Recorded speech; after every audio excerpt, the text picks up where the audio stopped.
सबसे तीखे सवाल जिनका देना पड़ेगा जवाब। सामने बैठी शख्सियत का हर राज होगा बेपर्दा। आज तक की पॉलिटिकल इन्वेस्टिगेशन टीम इंटरोगेट कर रही है देश के दिग्गजों को। आज की पीआईटी हैं अंजना ओम कश्यप, अशोक सिंघल और पुण्य प्रसून वाजपेयी। इनके सामने हैं बीजेपी के उपाध्यक्ष मुख्तार अब्बास नकवी। मुख्तार अब्बास नकवी साहब, 25 बरस से ज़्यादा वक्त हो गया बीजेपी में, कैसा महसूस होता है?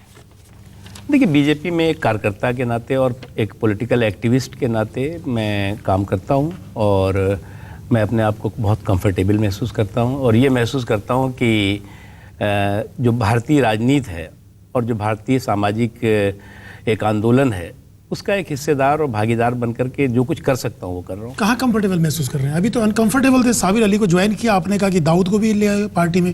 कंफर्टेबल कहाँ थे? आपने तो पब्लिकली बोला। देखिए, हम लोग बीजेपी के एक बहुत समर्पित कार्यकर्ता हैं और बीजेपी किसी संकट में पड़े, मैंने किसी का नाम नहीं लिया, इसलिए अच्छे लोग हों, ज़्यादा से ज़्यादा कोशिश हो कि हम ऐसे लोग पार्टी में लाएँ जो पार्टी को योगदान दे सकें। अगर इससे किसी तरह से पार्टी संकट में आए तो उसकी बात के पार्टी के तो ट्वीट वापस क्यों ले लिया? जितना कहना था कह दिया मैंने। उसके अलावा ट्वीट वापस लेना, ट्वीट जारी रखना, मुझे लगता है सबूत उसका क्या मायने। था? सबूत क्या था आपके पास? देखिए, मैंने किसी व्यक्ति का नाम नहीं लिया था। पहली बात तो आप एक बात समझ लीजिए, हमने एक जनरल बात करी थी और उसके पीछे कुछ पार्टी के अंदर भी बात हुई थी। उसको मैं आपके इस कार्यक्रम में नहीं बता सकता, लेकिन इतना ज़रूर है कि जो कुछ भी था वो निश्चित तौर से वो एपिसोड ठीक नहीं था। चलिए, हम तो सीधा सवाल आपसे करना चाहते हैं। एक नकवी साहब, एक सीधा सवाल, ये ऐसी परिस्थिति क्यों आ जाती है कि मुख्तार अब्बास नकवी को सीना फाड़ फाड़ कर बीजेपी में ये बताना पड़ता है? क्या ये इसलिए है क्योंकि एक मजहब से है? राशिद अल्वी जी कहते हैं सिर्फ 2 ही मुस्लिम हैं जो वोट करते हैं बीजेपी के लिए, शाहनवाज साहब और आपका नाम उन्होंने लिया। ये जो कसाब का आपने एक व्याकरण दिया था उत्तर प्रदेश में और कहा क से कांग्रेस, एस से एसपी, बीएसपी से बी से, ये सब क्यों बोलना पड़ता है आपको? देखिए, पहली बात तो एक बात समझने की ज़रूरत है कि भारतीय जनता पार्टी, हम ये कहें कि भारतीय जनता पार्टी के प्रति मुसलमानों का बहुत प्यार उमड़ पड़ा है, वो मैं कहूँगा तो आपके उसमें गलत होगा। बीजेपी को लेकर के हमारे राजनीतिक विरोधियों ने जिस तरह का एक सुनियोजित प्रयास किया कि बीजेपी के खिलाफ उसे सांप्रदायिकता, धर्मनिरपेक्षता के इस मकड़ जाल में फंसाया, लेकिन ये चुनाव ऐसा चुनाव होगा जिसका इतिहास गवाह बनेगा, जिसमें कि सांप्रदायिकता और धर्मनिरपेक्षता जैसे नॉन इश्यूज नहीं है, इशू नहीं है। इस समय जो है वो मुद्दा है करप्शन का, मुद्दा है डेवलपमेंट का, मुद्दा है। फिर भी आपने किसी मुस्लिम को यूपी में टिकट नहीं दिया नकवी साहब, और देश में कितने लोगों को आपने टिकट दिया मुसलमानों को? अगर आप सबको साथ लेने की बात कर रहे हैं, मुसलमानों की बात कर रहे हैं, मुद्दों की बात कर रहे हैं, फिर क्यों नहीं आपको कोई मुसलमान नहीं मिला यूपी के अंदर? नहीं, हम मानते हैं कि हम हो सकता है टिकट देने में कंजूसी हो गई हो, लेकिन सरकार बनने के बाद, कंजूसिया सोच, सरकार बनने के बाद हम सूद ब्याज के साथ उस कमी को पूरा करेंगे। नकवी साहब, देश देखिए कुछ चीज़ों को जानना चाहता है, हमको लगता है इससे इनकार नहीं करना चाहिए, और आपकी उम्र चूंकि 25 साल से भी ज़्यादा हो गई है बीजेपी में, थोड़ा गंभीरता से जवाब दीजिए, साबिर अली का विरोध आपने क्यों किया? पहली बात तो ये सबसे महत्वपूर्ण बात है, अगर आप, क्योंकि इस वक्त आप उसमें बैठे हुए हैं, ड्रिल कर रहे हैं, तो मैंने किसी का नाम नहीं लिया था। हमने पार्टी के अंदर कुछ विषय थे, उस विषय को रखा। मैंने न तो नहीं, मैं बता दूं, उस दिन 4-5 लोगों ने, 6 लोगों ने ज्वाइन किया। हर दिन हमारे यहाँ लोग ज्वाइन कर रहे हैं। इसका मतलब ये है कि जितने घोटालेबाज इस दौर में सरकार के हैं सब बोलेंगे नरेंद्र मोदी महान है, आप शरीक कर लेंगे? नहीं, ऐसा तो नहीं हो सकता। विकास की लहर है। देखिए, ऐसा तो नहीं हो सकता। नहीं, आप खुद ही बोल रहे हो कि आपकी ये जो कैटेगरी जो आप तय कर रहे हैं, देश में आक्रोश है इस बात को लेकर कि बीजेपी बदल गई। देखिए, एक बात है कि माहौल है, लोग जुड़े, ये बहुत अच्छा है, लेकिन कहीं ना कहीं स्क्रीनिंग होनी चाहिए। ये पार्टी के अंदर कॉम्प्रोमाइज करें, नहीं, कॉम्प्रोमाइज ही करें, स्क्रीनिंग होनी चाहिए। ये बात, बीजेपी के कुछ नेता मुजफ्फरनगर ही पहुंच जाइए, उसके बाद ये कहते हैं कि स्वाभिमान के नाम पर आप वोट दो। आप विकास विकास यहाँ कह रहे हैं, स्टूडियो में आकर आप कहते हैं, भाषण में आपके, हालांकि ना मैनिफेस्टो अभी जारी है, मुद्दा भी मोदी, मैनिफेस्टो भी मोदी, आपका मोदी की लहर, तुम्ही से शुरू तुम्ही से खत्म। लेकिन जब ये मुजफ्फरनगर के बाद वहां के आपके नेता ये कहते हैं स्वाभिमान के नाम पर मुझे वोट दो, आपको एहसास नहीं होता वो क्या कह रहे हैं? वो विकास के नाम पर नहीं मांग रहे वोट, वहां वो ध्रुवीकरण कर रहे हैं। तब भी मुख्तार अब्बास नकवी को कुछ पीड़ा नहीं होती? ये बताइए, ध्रुवीकरण कौन कर रहा है? सोनिया गांधी जी बुखारी साहब को साथ लेती हैं, बुखारी साहब के चौखट पे जा करके मत्था टेकती हैं और कहती हैं कि साहब सेकुलरिज्म को बचाओ, सेकुलर वोटों को बचाओ। सर फुटबॉल बाद में खेलेंगे, फुटबॉल बाद में खेलेंगे। नहीं, मैं यही पूछ रहा हूँ कि कांग्रेस और सोनिया गांधी से फुटबॉल बाद में नहीं, खेलेगा। अब मेरे आप जब सवाल का इसकी जवाब बात दीजिए। करेंगे तो जब बात बिजनौर से निकलेगी आपका तो फिर दूर तक लग जाएगी। बिल्कुल, बिजनौर से आपका कैंडिडेट कौन है?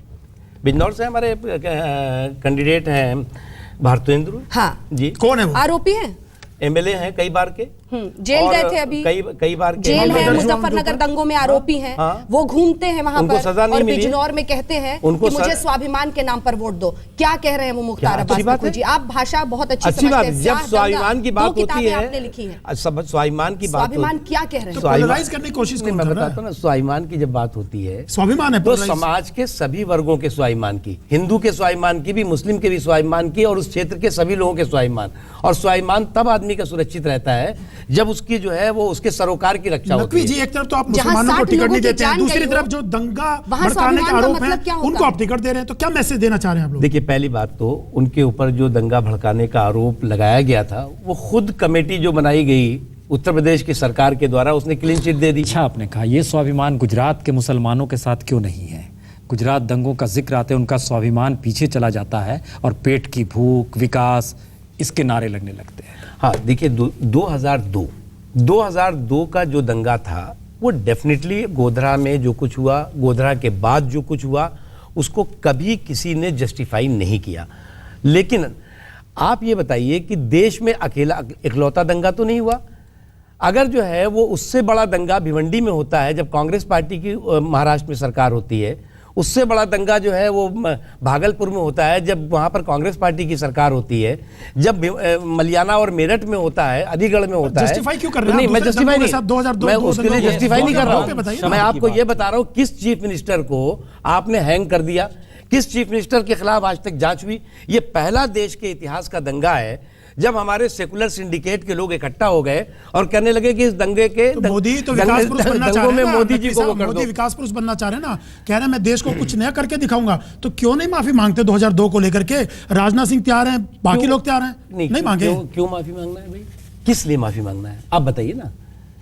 और या बताइए कि आज तक इस देश में इतने चीफ मिनिस्टर से हर चीफ मिनिस्टर ने माफी मांगी कि साहब दंगों के लिए हम जिम्मेदार हैं। आप जरा बता दीजिए। क्या अयोध्या, धारा 370 और कॉमन सिविल कोड एक्सपायर हो गया है, मैनिफेस्टो में नहीं जिक्र होगा? देखिए, पहली बात तो ये चुनाव का मुद्दा हमने बहुत बार कहा, 100 बार कहा, 1000 बार कहा कि ये चुनाव का मुद्दा नहीं। बीजेपी के मैनिफेस्टो में ये जिक्र होगा इन तीनों मुद्दों का? पालमपुर हमारा अधिवेशन हुआ बीजेपी का, उसमें एक हमारा रेजोल्यूशन है, वो रेजोल्यूशन अभी भी स्टैंड करता है, जिसमें कि राम जन्मभूमि पर राम मंदिर का निर्माण होना चाहिए। इसके लिए दोनों पक्षों के साथ बैठ करके आपसी सहमति या न्यायालय के निर्णय और या फिर जो है वो कानून, ये 3 ऐसे ऑप्शन है जिसपे होना चाहिए। लेकिन मैनिफेस्टो में जिक्र होगा? नहीं, मैंने कहा ना, अभी हमारा मैनिफेस्टो कोई हर बार जो है वो नई चीज थोड़ी जोड़ेगा। हमारे लिए जो भी मैनिफेस्टो में होगा वो तो आपको जिक्र 2-3 दिन के अंदर आ ये जाएगा। घबराहट क्यों है? नहीं, अगर वो या तो जो- एक्सपायर हो गया है मुद्दा, नहीं, expire या नहीं। विकास के आगे छोटा पड़ गया है। चुनाव का ये मुद्दा नहीं है, पहली चीज। दूसरी चीज, मैनिफेस्टो में क्या क्या होगा इसका मैं जिक्र अभी आपसे करूं ये ठीक नहीं, लेकिन जो हमारा आइडियोलॉजिकल कमिटमेंट है वो अलग नहीं है। हम जो कहें था आपसे, है। अयोध्या को लेकर मोदी और जोशी में ठन गई है, इनकार है आपको? नहीं, बिल्कुल नहीं, नहीं ठनी है? बिल्कुल नहीं। होगा? हमने कहा कि जो होगा वो आपको सामने आ जाएगा, लेकिन मैं इसको अभी क्या होगा, लेकिन इतना मैं कह सकता हूं, जो हमारे आइडियोलॉजिकल इश्यूज हैं वो आइडियोलॉजिकल इश्यूज जो हैं वो ठंडे बस्ते में नहीं होंगे। अभी थोड़ा पार्टी के बारे में बात कर ले। हाँ। नकवी साहब, जी भाई। आपकी पार्टी में वयोवृद्ध जो नेता है उनको साइड क्यों कर दिया गया? अडवाणी जी, जोशी जी, लालजी टंडन, क्या अब उनका दौर खत्म हो चुका है? उनका युग, मोदी युग आ गया जसवंत पार्टी के सिंह को भीतर? तो- जसवंत सिंह को तो बेचारे को देखिए- रास्ता दिखा दिया बाहर का। देखिए, क्या है कि नई पीढ़ी और पुरानी पीढ़ी, उन दोनों का सामंजस्य मिलकर, सामंजस्य होकर ही आप जो है वो किसी भी राजनीतिक दल हो, सामाजिक हो, परिवार हो, उसको आगे बढ़ा सकते हैं। उसमें जो है वो आप अच्छी तरह से काम कर सकते हैं। ये कहना कि हम पुरानी पीढ़ी को आपने दरकिनार कर दिया, नई पीढ़ी आगे आ गई, भैया नई पीढ़ी तो वो है जिनको इन्हीं अडवाणी जी ने, इन्हीं जोशी जी ने, इन्हीं अटल जी ने उंगली पकड़ के कटीली पथरीली राहों पे चलना सिखाया। तो इसलिए उनको ना इसका चलना उन्होंने सिखाया, लेकिन उन्होंने बाहर का रास्ता दिखा दिया। नहीं, साइड लाइन मैं ऐसा नहीं मानता। जसवंत सीट के लाले पड़ गए उनको। जसवंत सिंह जी का जहां तक सवाल है, नहीं, अडवाणी जी की बात कर रहा हूं मैं। नहीं, लाले कहाँ पड़ गए बताइए, चॉइस। अरे भाई, वो अपनी उनकी सीट, जिस सीट से वो चुनाव जीते उसी सीट से लड़ रहे हैं। लेकिन पहली लिस्ट में तो उनका नाम तक नहीं भेजा अभी था गुजरात बीजेपी ने। मैं बताता हूँ, इतनी बड़ी चूक किस परिवार में अपने बुजुर्ग को दरवाजे पर बिठा दिया। जसवंत सिंह साहब के साथ क्या किया? ये डर और खौफ पैदा करने के लिए तो नहीं हो रहा मुख्तार जी?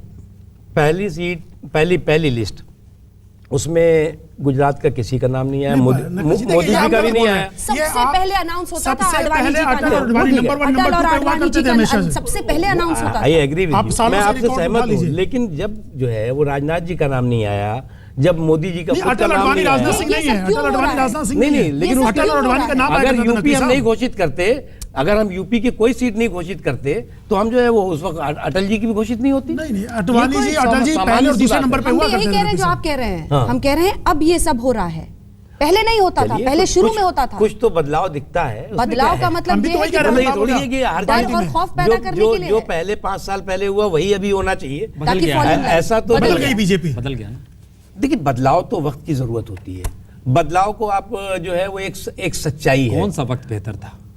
सब हर वक्त बेहतर होता है। वाजपेयी ने इंदिरा को दुर्गा कहा तो वाहवाही हुई। हाँ, उमा भारती ने कहा कि देखिए अच्छे वक्ता नहीं है मोदी, तो भाई 1 घंटा नहीं बीता उनकी तो हाथ पांव फूल गए।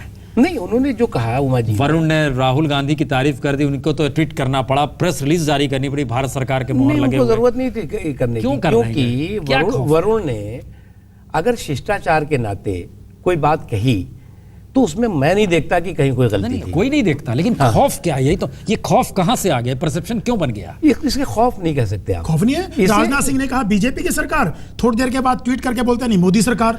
मोदी एंड बीजेपी एक ही सरकार। तो क्यों नहीं कहते कोई अलग नहीं है? मोदी सरकार क्यों कह रहे हैं आप? कोई अलग सरकार क्यों नहीं कह रहे? कोई अलग नहीं है। मोदी आज पॉपुलर लीडर हैं। मोदी के नेतृत्व में, मोदी जी के नेतृत्व में हम चुनाव लड़ रहे हैं। बीजेपी से बड़े हो गए वो। बीजेपी से बड़ा कोई नहीं हो सकता, लेकिन मोदी जी के नेतृत्व में जब हम चुनाव लड़ रहे हैं तो निश्चित तौर से अटल जी के नेतृत्व में चुनाव लड़ते थे, तो हम कहते थे कि कॉर्पोरेट बम्बिंग करते थे आप, लिस्ट होती थी पूरी। आज अडवाणी, सुषमा, जेटली सब कहाँ हैं? हम कहते सिर्फ मोदी की रैलियां हो रही हैं। अडवाणी जी की रैलियां सभी राज्यों में हो रही हैं। एक रैली हुई है जब से चुनाव का ये मैं हुआ। बता रहा हूँ ना, 5 से उनका शुरू हो गया। सुषमा जी की सभी राज्यों में हो रही है, जोशी जी की हो रही है, राजनाथ जी की हो रही है। लिस्ट जारी की है मोदी की, आपने बाकी किसी की जारी नहीं की? जारी की है हमने। आप उस दिन मैंने प्रेस करके किया, और भी दे देंगे, इतना बड़ा लंबा है। देखिए, आपने इमरजेंसी के दौर में जेल में वक्त गुजारा, आपको याद होगा उस वक्त कहा जाता था कि कैसा गुणगान हो रहा है, इंडिया इज इंदिरा, देवकांत बरुआ का जिक्र हुआ करता था। आप तो उस दौर में थे। अब उसी तर्ज पे मोदी का जिक्र होने लगा है। भी आप हैं। किसी ने ये नहीं कहा कि Modi is BJP and BJP is Modi. किसी ने ये नहीं कहा कि जो है Modi is India, India is Modi. तो इसलिए मोदी हो रहा है। रेडियो पर अपना विज्ञापन सुना है आपने? अब दिक्कत क्या हुई? अरे रेडियो पर अपना विज्ञापन सुना है आपने? क्या है? मैंने मोदी जी आ रहे हैं, गलियों में गुजरिए कहीं भी मोदी जी आ रहे हैं, बीजेपी आ रही है कहीं नहीं पता चल रहा है। मोदी और बीजेपी कोई अलग है क्या? तो अलग ही तो कर दिया। पार्टी अध्यक्ष कह रहे हैं कि मोदी सरकार, वो कहते हैं बीजेपी सरकार निकल गया गलती से कहीं। भारत सरकार था, एक मोदी सरकार हो गया। एक इंडिया थी, एक इंदिरा हो गई। अटल जी का जब था मंगल भवन है, मंगलहारी अब की बारी अटल बिहारी, जब हम कहते थे तो कोई ऐसा थोड़ी था कि बीजेपी से अटल बिहारी वाजपेयी जी बड़े हो गए थे। ऐसा नहीं था। हर मोदी भगवान की जगह दे देंगे। आप देखिए, एक बात, हर मोदी या नमो नमो, एक अभी कांग्रेस के सीनियर लीडर ने कहा था नमो नमो से मेरी जो है वो भावनाएं आहत हो रही हैं। अब कल को ये ऐसा भी कहने लगेंगे मोदी नाम मत लो, नहीं तो इससे भी उनकी भावनाएं आहत हो रही। तो इसलिए बोलना और नमो बोलना अलग होता है। देखिए, डिफीट के डिप्रेशन का डर स्वाभाविक है, इसको मैं बुरा नहीं मानता, लेकिन डिफीट के डिप्रेशन के डर में अगर कोई आदमी जो है वो हताशा में सामने दिखाई पड़े तो वो ठीक नहीं। एक आखिरी सवाल, 2 वोट के अलावे मुसलमानों के वोट और मिलेंगे बीजेपी को इस बार? बिल्कुल मिलेंगे, बिल्कुल मिलेंगे। और बीजेपी में देखिए 2 वोट और 3 वोट का सवाल नहीं है। मैं समझ गया आपकी बात में। देखिए, लाखों की संख्या में बीजेपी के में वर्कर हैं, एक चीज। दूसरी चीज, जो आज मुसलमानों की सोच है, वो सोच में बहुत बड़ा बदलाव। मैं ये नहीं कह सकता कि कह रहा हूं कि बीजेपी के पक्ष में खड़े हो जाएंगे, लेकिन आज मुसलमान बीजेपी के बारे में मेरिट डिमेरिट के आधार पर सोच रहा है। केवल इसलिए नहीं कि कांग्रेस ने जो कह दिया या जो और सेकुलर सिंडिकेट है उसने कह दिया, उसके आधार पर अपना मन नहीं बना रहा है। बड़ी संख्या में, मैं ये नहीं कह रहा हूं कि सारे के सारे लोग, समय लगेगा उसमें, लेकिन निश्चित तौर से जब सरकार मोदी जी की बनेगी, उसके बाद जो बदलाव होगा उस देश उसका गवाह। तो टोपी पहन पाएंगे मोदी जी सरकार बनने के बाद, पीएम बनने के बाद? देखिए, टोपी पहनना और टोपी पहनाना ये काम बीजेपी का नहीं है और न मोदी जी का है। अति आत्मविश्वास, डेस्परेशन नहीं, अति आत्मविश्वास नहीं मैं मानता। मैं इसे मानता हूं कि संकल्प, मजबूत ठोस संकल्प। डेस्परेशन भी है, डेस्परेशन भी है थोड़ा, जल्दी से बन जाऊं पीएम, जल्दी से अरे कुर्सी भैया बैठूं। ये तो सब 16 को होना है ना, जल्दी हमारे रोकने से रुकेगा नहीं, हमारे आगे बढ़ाने से बढ़ेगा नहीं। नहीं, वो पीएम मान के ही भाषण दे रहे हैं। हमारा ये आग्रह है, देश का जनादेश का महत्व दे दिया जाए। जनादेश का सम्मान है। इंतजार कीजिए। जनादेश का सम्मान है और मैं मानता हूं कि जो जनादेश होगा वो नतमस्तक होकर सब उसे सलाम नहीं करेंगे। नहीं बने तो मोदी हारेंगे ना, बीजेपी नहीं। जीतेगी तो बीजेपी जीतेगी, जीतेंगे मोदी जीतेंगे, हारेगी और बीजेपी जीतेगी हारेगी। तो मोदी जीतेंगे। हारेगी तो इसलिए बीजेपी जो हारेगी। हारने का तो अभी दूर तक सवाल नहीं है। ठीक है, बहुत बहुत शुक्रिया, बहुत बहुत बहुत शुक्रिया शुक्रिया। डॉक्टर साहब। Thank you.